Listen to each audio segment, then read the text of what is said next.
Terima kasih pemirsa, Anda masih bersama kami dalam One on One Spesial Idul Fitri 1444 Hijriah atau Lebaran tahun 2023. Masih bersama saya Fani Imaniar dan narasumber saya yang spesial juga pada malam hari ini, Imam Besar Masjid Istiqlal, Profesor Kiai Haji Nasaruddin Umar. Prof, masih sehat, masih semangat ya, Prof? Alhamdulillah. Siap. Prof, tadi sebelum jeda saya teasing terkait dengan ini adalah lebaran atau kembalinya lebaran jelang pesta politik atau tahun politik ya, Prof ya. Tapi kayaknya kalau kita ingat yang sudah-sudah, terutama kita bicara mengenai pemilu 2019 pasti meninggalkan sebuah momen atau kenangan tersendiri bagi Prof ya. Kira-kira untuk atau katakanlah imbauan dari Prof sendiri begitu, bagaimana kita mempersiapkan diri jelang pesta politik 2024, tapi tidak melepaskan diri dari yang namanya keberagaman, kemudian juga toleransi sesama umat beragama yang Prof juga tahu itu lagi-lagi menjadi sebuah senjata politik tersendiri ketika pemilu tahun lalu. Pertama saya menghimbau kepada segenap masyarakat ya. Kalau mau sependapat dengan saya, kita jangan takut menghadapi kenyataan pemilu akan datang. Bangsa kita sudah matang kok. Pengalaman kita berpemilu riah itu. Benar. Negara demokrasi yang paling besar di dunia ini adalah Indonesia ya. Timur Tengah itu kagum terhadap konsep demokrasi dan pengalaman demokrasi yang kita alami ya. Ya, jadi nggak ada orang lain kok. Semuanya kita satu kelambu di Indonesia ini ya. Jadi kalau ada warna-warna politik berbeda nanti untuk mempertaruhkan, itu angin lalu, sebentar lagi lewat juga itu ya. Jadi ini juga ada kesadaran masyarakat kita itu sudah tidak lagi akan membuli-buli orang. Selain karena ada undang-undangnya juga sangat disiplin, penegakan hukum kita juga beransur-ansur sudah membaik ya kan. Dan yang paling penting juga adalah kesadaran politik masyarakat kita. Dalam satu keluarga kan ada 3 orang partai politik di rumahnya, lain bapaknya, bahkan lain istrinya, lain anaknya. Itu hak asasi kan untuk menentukan. Jadi saya hanya ingin menghimbau ya, jangan terlalu larut dengan emosi pemilu. Wah, seolah-olah kalau nggak begini kiamat. Nggak milih ini kiamat. Ya, jadi pemilu itu bukan mengundang kiamat datang, enggak. Justru pemilu itu kita datangkan untuk memanggil kebahagiaan, kemesraan, kesejahteraan di Indonesia. Kita akan mencari pemimpin yang lebih segar, lebih bagus. Ya kan pemimpin-pemimpin kita itu kan masa dia pemimpin seumur hidup, enggak lah. Dan undang-undang kita itu tahu persis ya. Kita kan membawa usia, kita membawa umur, energi, ya. Dan kita juga banyak penduduknya kok ya. Masa sih tidak bisa memilih pemimpin yang lebih baik di antara ratusan juta penduduk kita sekarang ini. Nah maka itu pemilihan umum yang akan datang ini jangan dipersoalkan. Ada kan orang pesimistik, wah nanti gawat nanti ya. Enggak lah. Lihat aja nanti. Mudah-mudahan keyakinan saya ini benar ya, bahwa pemilu akan datang itu akan berjalan dengan lancar. Dan nah, kalau ada provokator itu kan bukan zamannya provokator sekarang ini. Semuanya kan sudah terbuka. Kalau ada yang mencoba-coba untuk melakukan kecurangan pemilu, akan dihukum oleh sejarah. Sejarah yang akan menghukum mereka itu kan. Jadi siapapun juga jangan ada yang mempermainkan masyarakat. Masyarakat sekarang sudah cerdas kok. Masyarakat sekarang sudah memegang handphone semuanya kan. Jadi nggak ada yang bisa disembunyikan. Kalau memang ingin berkuasa, lewatilah profesionalisme yang harus ditempuh ya kan. Nah jadi nggak bisa lagi bahwa sogok-sogokan, nggak bisa lagi manipulasi, nggak bisa lagi nipu-nipu. Itu pasti akan terbongkar. Coba sekarang kita lihat ya. Dalam tempo yang sangat singkat itu semua terbongkar. Nah inilah saya kira nggak berkah kalau kita mau membangun istana di atas puing kehancuran orang lain. Nah saya juga menghimbau kepada tokoh-tokoh umat beragama, terutama umat Islam ya. Ya, kita jangan terlalu jauh melibatkan agama di dalam memainkan politik praktis ya kan. Sebab apa? Agama itu kan urusannya eternal, urusan seumur hidup ya, urusan sepanjang zaman ya kan. Sedangkan partai politik ini kan urusannya per 5 tahunan ya. Jadi saya kira jangan sampai nanti kita menganggap bahwa wah kalau ini nanti seperti ini nanti kita akan jadi kafir semuanya. Kalau ini nggak begini nanti kiamat dunia kita di Indonesia ini. Kalau nggak begini ini nanti kita umatnya akan hancur. No, insya Allah enggak. Ya, jadi saya mohon betul jangan menakut-nakuti masyarakat kita dengan ayat hanya untuk kepentingan sesaat, ya kan? Jangan terlalu jauh melibatkan ayat dan hadis di dalam pidato kampanye, sebab di sana juga nanti kan punya ayatnya yang lain, ya kan? Ya kan? Jadi adu ayat satu Jadi sama lain. ayatnya perang ayat. Yang nonton itu siapa? Anak-anak kita loh, kok mana yang benar sih? Semuanya pakai ayat. Maka itu saya menghimbau dalam tulisan saya di Rakyat Merdeka itu, saya juga tidak menafikan, ya kan, menghilangkan sama sekali ya bahasa agama dalam politik itu juga agak sulit. Ya kita harus realistik lah. Masa melarang matahari memancarkan cahayanya. Jadi antara ayat dengan politisi agama itu seperti matahari dengan cahayanya kan. Nggak mungkin ada matahari tanpa cahayanya. Tidak mungkin ada tokoh-tokoh politik yang didukung oleh kelompok agama yang tidak menggunakan bahasa kitab sucinya, ya kan. Cuma menurut hemat saya dihematlah penghematan bahasa agama di dalam bermain politik praktis. Kalau memang tidak terlalu urgen, janganlah. Kan banyak logika lain. Kita pakai pendekatan induktif aja lah. Kalau agama itu kan nanti terlalu deduktif kita. Padahal persoalan kita ini adalah persoalan yang sangat kontemporer, ya kan. Nah, karena itu saya mohon betul, mari kita menghindari politik aliran, politik identitas. Ya, apakah itu identitas kebangsaan, agama, suku, etnik, ya itu nggak mungkin. Janganlah kita memperlemah bangsa kita sendiri, ya. Oh, nanti orang lain tepuk tangan, hore Indonesia negara besar, bisa kita kapling-kapling nanti. Iya. Nah, jadi justru menunjukkan wajah atau presiden yang buruk ya kepada orang-orang yang ingin memanfaatkan. Nah, ini kan lebaran terakhir sebelum pesta politik akan datang. Mari menciptakan ketenangan, ya para pemirsa. Semoga berkah energi Ramadan ini masih berpengaruh di dalam benaknya para politisi, para penguasa, para masyarakat kita, supaya nanti ada ngerem gitu. Apa sih untungnya saya memberikan tuduhan seperti ini kepada orang lain? Biarkan orang lain itu hancur, tapi jangan karena mulut kita kan. Kalau orang semua berfalsafah seperti ini, biarkan orang lain hancur, tapi jangan melalui mulut saya, maka tidak ada kehancuran. Tapi orang lain itu harus sukses karena mulut saya. Wah, itu yang kita harapkan. Artinya apa? Mari kita menebarkan energi positif. Jangan menebarkan energi negatif. Ya. Penebaran energi positif itu adalah Indonesia banget. Ya, tapi kalau ada orang suka menebarkan energi negatif itu sangat tidak Indonesia kan. Jadi kalau mau menggunakan ayat-ayat juga harus dengan penggunaan energi positif ya, untuk demi tujuan yang positif ya Prof ya. Oke, ini juga menjadi salah satu pekerjaan sendiri sih untuk kami para calon pemilih Prof, ketika pemilu atau katakanlah ya jelang kontestasi politik 2024 ini, juga mengembalikan kepercayaan kepada para pejabat dan juga orang-orang yang berada di institusi baik pemerintah, legislatif maupun juga yudikatif, yang dalam beberapa tahun belakangan kayaknya sedikit banyak kasus begitu ya Prof ya, yang mencederai trust dari masyarakat tersebut. Mungkin ada komentar sendiri Prof terhadap kebiasaan flexing mungkin dari para pejabat, kemudian juga dugaan transaksi mencurigakan TPPU seperti itu, korupsi, kolusi dan juga nepotisme yang masih ada di kalangan para pejabat dan juga institusi pemerintahan tersebut. Ada pepatah kita yang sangat penting, kearifan lokal ya. Pengalaman adalah guru yang paling baik, ya kan? Yes. Jangan jatuh di dalam sebuah lubang yang sama. Ya. Jadi saya mohon betul kepada kita semuanya, mari kita menciptakan suatu kondisi yang kondusif ya di dalam masyarakat kita, dalam berbangsa dan bernegara ya. Jangan sampai nanti kita mencederai demokrasi, mencederai kepercayaan masyarakat. Karena kalau kita mencederai masyarakat itu mencederai agama juga. Ya kan? Kalau kita mencederai negara, mencederai agama juga. Karena negara ini adalah wadah untuk orang menyembah kepada Tuhan.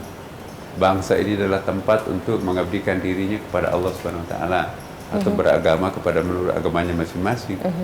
Ya, karena itu saya ingin menghimbau kepada kita semuanya, mari kita menjadikan pemilu akan datang ini sebagai arena untuk lebih mematangkan kehidupan bermasyarakat kita kan. Saya ingin mengingatkan apa yang pernah disampaikan oleh Ibnu Khaldun.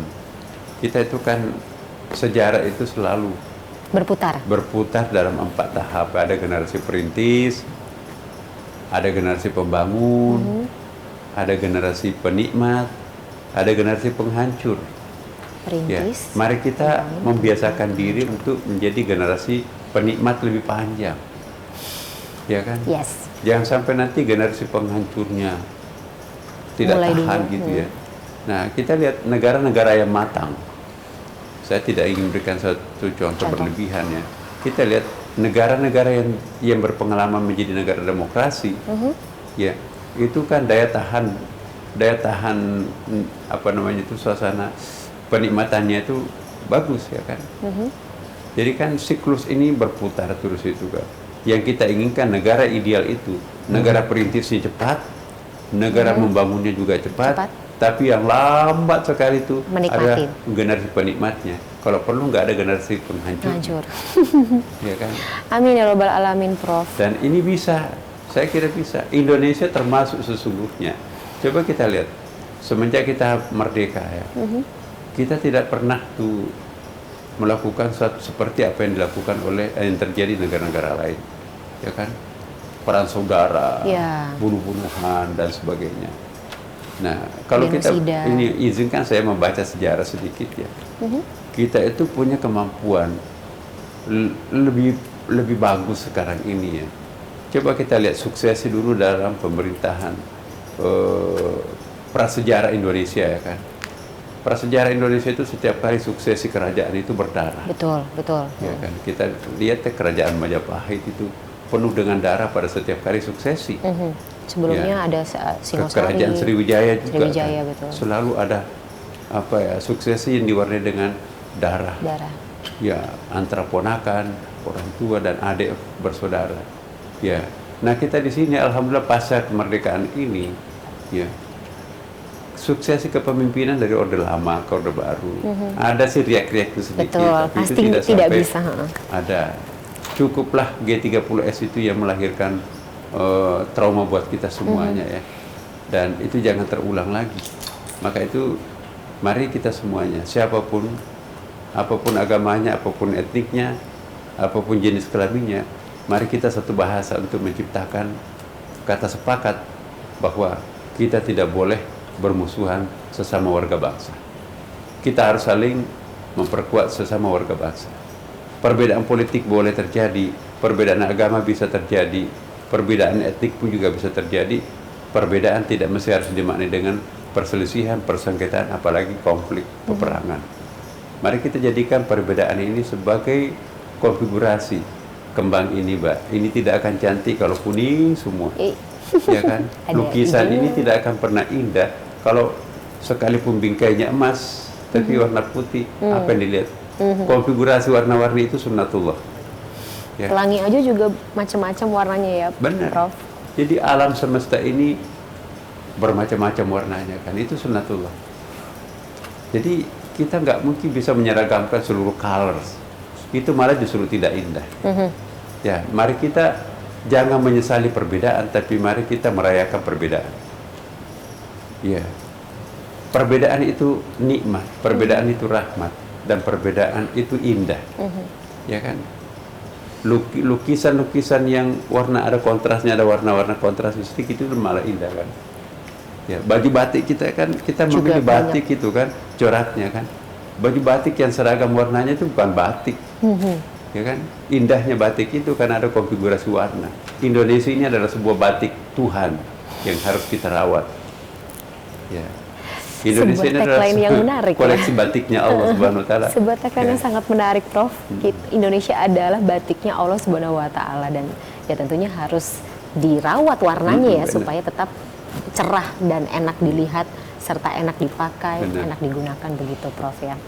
Berarti memaknai perbedaan tersebut juga menjadi salah satu kunci. Kemudian juga tadi ya, untuk mengembalikan kepercayaan adalah kita harus tetap sama-sama saling jaga begitu ya, Prof ya. Ingat pada kita atau marwah bangsa Indonesia dan sendiri. satu poin lagi yang saya ingin sampaikan kepada kita semuanya ya, dalam kaitan politik ini ya, satu orang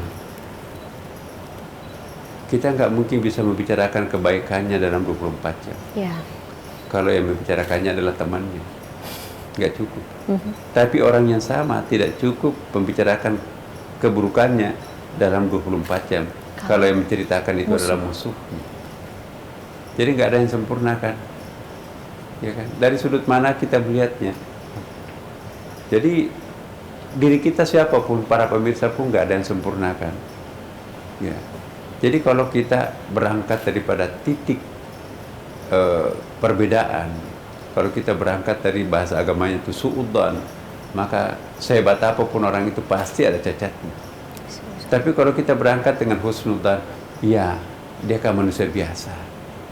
Saya juga manusia biasa. Dia punya kelemahan, saya juga punya kelemahan. Tapi itu yang terbaik. Di antara orang yang baik itu ada yang paling baik. Di antara orang yang buruk itu ada yang paling buruk. Kalau yang terpilih ini itu fakta secara historis dia yang terbaik di antara rata-rata yang tidak baik, ya kan, yang tidak sempurna.